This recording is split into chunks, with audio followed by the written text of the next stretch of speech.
6 वाजून गेलेले आहेत। आज इथं राजारामपुरी 10व्या अलीमध्ये अमर निंबाळकर आणि आसिफ मुल्लानी यांच्यात एक पैजेचा सौदा झालेला आहे। नितीन पाटील साक्षीदार आहेत।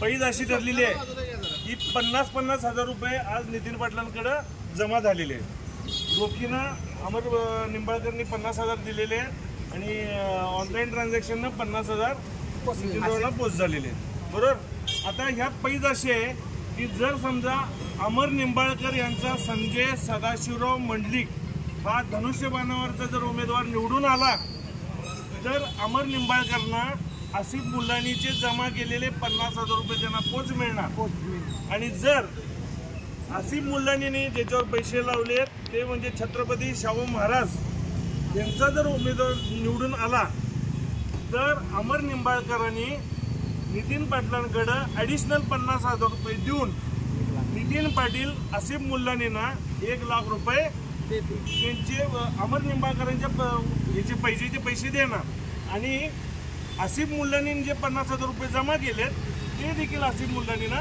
परत मिळणार।